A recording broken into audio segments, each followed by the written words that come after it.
প্রথমে একটা প্রশ্ন রাখছি সবার কাছে, একটু খেয়াল করবেন, খুবই সিরিয়াস একটি বিষয়। আপনারা কি চান কিনা আওয়ামী লীগ আগামী জাতীয় নির্বাচন অংশগ্রহণ করুক? আমাকে যারা ফলো করছেন, আমার যারা কথা এই মুহূর্তে শুনছেন, খুবই গুরুত্বপূর্ণ প্রশ্ন। পরে বলছি, শেষ পর্যন্ত দেখবেন কেন এই ভিডিওটি করছি। আপনারা কি চান কিনা আওয়ামী লীগ জাতীয় নির্বাচনে অংশগ্রহণ করুক? কারণ হলো, বাংলাদেশের বর্তমানে সর্ববৃহৎ রাজনৈতিক দল জাতীয়তাবাদী দল বিএনপির সম্মানিত মহাসচিব যারা ফখরুল ইসলাম আলমগীর বলেছেন যে তিনি চান বাংলাদেশ আওয়ামী লীগ এবং জাতীয় পার্টি নির্বাচনে অংশগ্রহণ করুক। এই অবস্থানের প্রেক্ষিতে আপনাদের কাছে একটি ছোট্ট প্রশ্ন রাখছি এবং এর পক্ষে বিপক্ষে আপনারা আপনাদের মতামত জানাবেন আমার কমেন্ট বক্সে। এই ভিডিওর কমেন্ট বক্সে আপনারা জানাবেন অবশ্যই আপনারা কি চান। প্রিয় বন্ধুরা, আপনাদেরকে একটা কথা বলি, এই পৃথিবীতে অনেক ধনী রাষ্ট্র ছিল, অনেক গরিব রাষ্ট্র ছিল, দুঃখিত, যারা খুব স্বল্প সময়ে অল্প সময়ে অনেক ধনী রাষ্ট্র হয়েছে। তো কোনো না কোনো কারণে তারা যখন স্বাধীন হয়েছে, বিভিন্ন কারণে তাদের যুদ্ধ বিধ্বস্ত অবস্থা থেকে তারা উত্তীর্ণ হয়ে খুব স্বল্প সময়ে তারা পৃথিবীর সর্বশ্রেষ্ঠ জাতি এবং আর্থিকভাবে অনেক উন্নয়নশীল দেশে পরিণত হয়েছে। কারণ তাদের একটা লক্ষ্যবস্তু ছিল, তাদের একটা উদ্দেশ্য ছিল, সমগ্র জাতি একত্রিত ছিল। আর পৃথিবীতে সবচেয়ে উজ্জ্বল সম্ভাবনাময় জাতি 50 বছর পরেও উন্নয়ন থাক দূরের কথা, এর আশপাশেও যেতে পারেনি। এর একমাত্র কারণ হলো বিভ্রান্ত হওয়া, এর একমাত্র কারণ হলো অনৈক্য একটা জাতি, এর একমাত্র কারণ হলো কনফিউশনাল পলিটিক্স। মানে কি করবে, উদ্দেশ্যহীন, গন্তব্যহীন এবং আদর্শহীন, সেটি একদম সবার পরে। কিন্তু পুরো জাতির একটা লক্ষ্যবস্তু থাকতে হয় যে আমরা কোথায় যেতে চাই, কি করতে চাই। এরকম ধরনের লক্ষ্যবস্তু ঠিক না থাকার কারণে কোনো জাতি যে 50 বছরেও কিছু করতে পারে না, বিভ্রান্ত জাতি, কনফিউজড একটা জাতি, সেটা হলো বাংলাদেশ। গত 54 বছরে কিচ্ছু করতে পারেনি। ট্রাস্ট মি, এর চেয়ে কম সময়ে অনেক দেশ তারা বহু অ্যাডভান্স হয়ে গেছে, কারণ তারা কোথায় যেতে চায় সেটি তারা ঠিক করেছিল। আমরা ধরতে গেলে আপনাদের ভাষায় আমাদের ভাষায় কারো কারো মতে ঠিক ব্যাঠিক বিতর্ক থাকতে পারে। আমরা কেবল 1971 সালে আমরা সবাই বলি, আমি ব্যক্তিগতভাবে মনে করি 1971 সালের সাথে কোনো কিছু তুলনা হতে পারে না। আমরা জন্মগ্রহণ করেছি আমাদের এই দেশ। এরপর ধরেন কথার কথা ক্যান্সারে আক্রান্ত হয়েছে, দ্বিতীয়বার জন্মগ্রহণ করেছে 2024-এ। কারণ ক্যান্সারে আক্রান্ত হওয়ার পর তো মানুষ আছে না যে এটা তো একদম মরণ ব্যাধি, এরকম একটা ব্যাধি হয়েছিল আমাদের দেশে। সেই ব্যাধি থেকে আল্লাহর হুকুমে এই দেশটি আবারও হাজারো মানুষের রক্তের বিনিময়ে দ্বিতীয়বার জন্মগ্রহণ করেছে।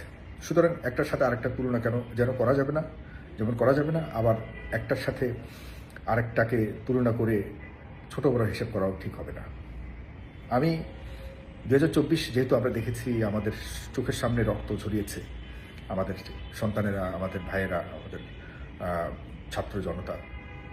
এরপর এই জাতি মনে করেছিল যে এই কনফিউশনাল কারণে গত 54 বছর বিভ্রান্তকর একটা জাতি হওয়ার কারণে নির্দিষ্ট গন্তব্যে পৌঁছাতে পারেনি, বারবার গন্তব্যহীন হয়ে জাতি পিছিয়ে গেছে, বহু বছর পিছিয়ে গেছে। সে জাতি আমরা ভেবেছিলাম যে 24-এর পর অন্ততপক্ষে একটা লক্ষ্যবস্তু নিয়ে চলবে।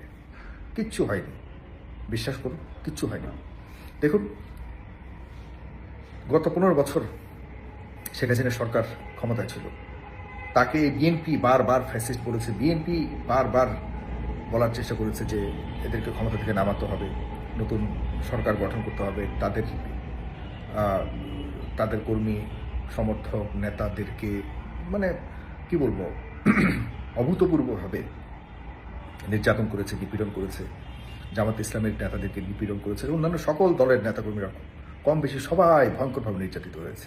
সবার একটাই চাওয়া ছিল, একটাই লক্ষ্য ছিল, সেটা হলো শেখ হাসিনার পতন, ফ্যাসিস্ট সরকারের পতন। দেখুন, লক্ষ্য যখন একসাথে হয়, একই রকম হয় পথ, কোথাও না কোথাও এটা মিলে যায়। আর মিলে গেলে সেই ইচ্ছার প্রতিফলন কোনো না কোনোভাবে ঘটে যায়, যেটি 24 প্রমাণিত।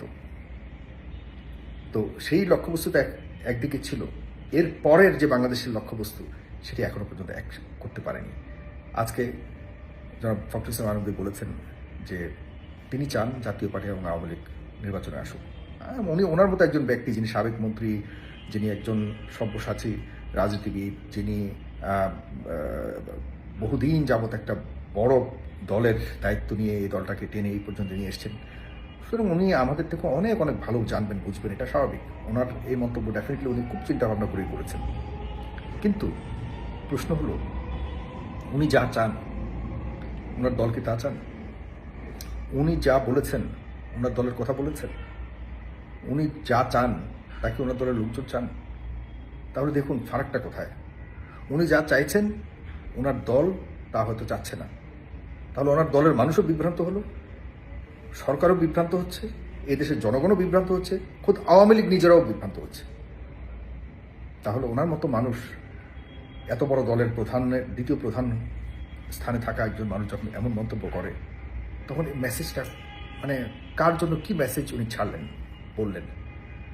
ওনার মেসেজের পেছনে বহুভাবে এটাকে বিশ্লেষণ করা যেতে পারে, কিন্তু মোটা দাগে কি বুঝিয়েছেন? যে আওয়ামী লীগ এবং জাতীয় পার্টি আসুক তিনি চান। তিনি চান মানে কি? তিনি তো বিএনপির কয়েক কোটি মানুষের প্রতিনিধিত্ব করছেন, খুব স্বাভাবিক। তার মানে বিএনপি চাচ্ছে, তার মানে বিএনপির সবাই চাচ্ছে। এভাবে না বোঝার কোনো কারণ আছে কিনা আপনারা একটু লিখবেন দয়া করে। এখন আমরা কথা হলো, আওয়ামী লীগের তো আমিও শত্রু না ভাই, আপনি যারা দেখছেন আপনিও ব্যক্তিগতভাবে শত্রু না।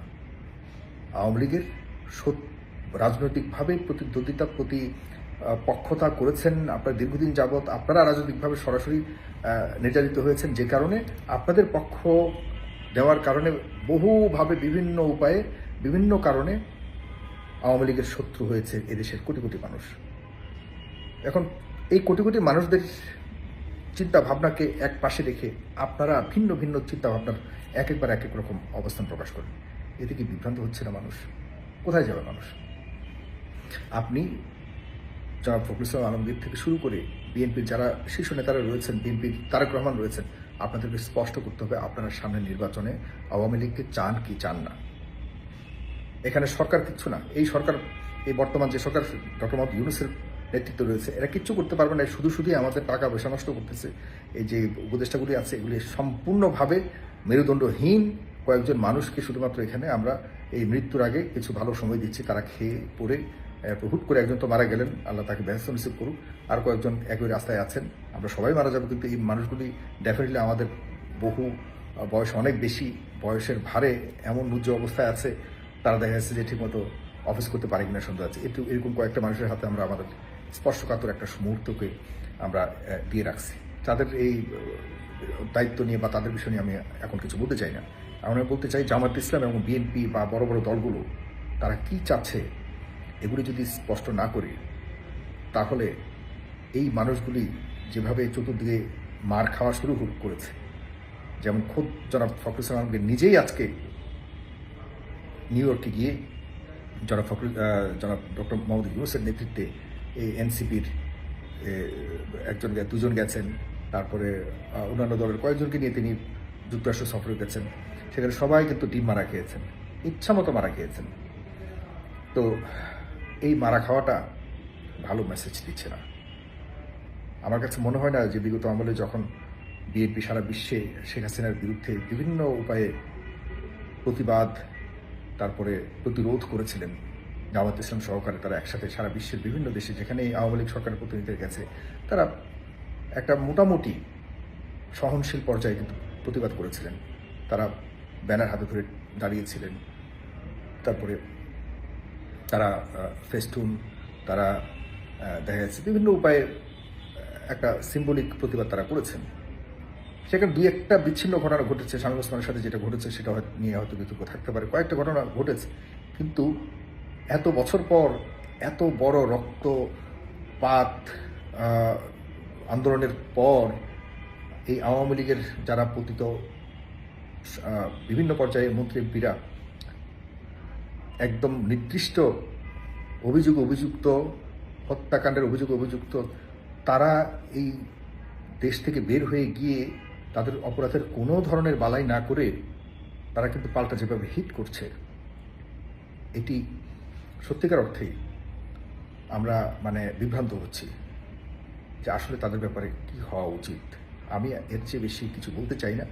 জনগণকে বলতে চাই যে আওয়ামী লীগ যদি সত্যিকার অর্থেই আমাদের নির্বাচনে আসবার মতো সে যোগ্যতা অর্জন করে থাকে, তাহলে আসতে দিন।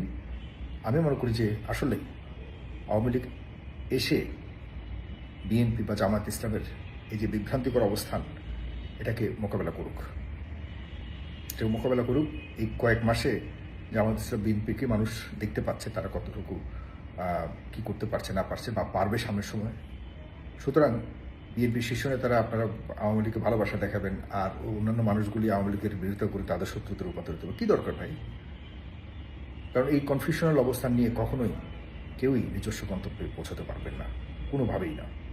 আওয়ামী লীগ যদি তাদের সব কিছুর পর এখন এই মুহূর্তে যদি মনে করেন যে আওয়ামী লীগ নির্বাচনে অংশগ্রহণ করার মতো যোগ্যতা তাদের অর্জন করেছে, তাদেরকে আসতে দিন এবং বিএনপি নির্বাচনের মোকাবেলা করুক। আমরা আমাদের সামনের সময় অনুযায়ী আমাদের অবস্থানও আমরা ডেফিনেটলি পরিবর্তন করবো, সেই অধিকার সবার রয়েছে। আমার মনে হয় যদি বিএনপি চায় তাহলে আসতে দিন। একটু মন্তব্য করবেন এবং পারলে শেয়ার করবেন। এই বিষয়ে আরও অনেক কথা বলবো। Thank you.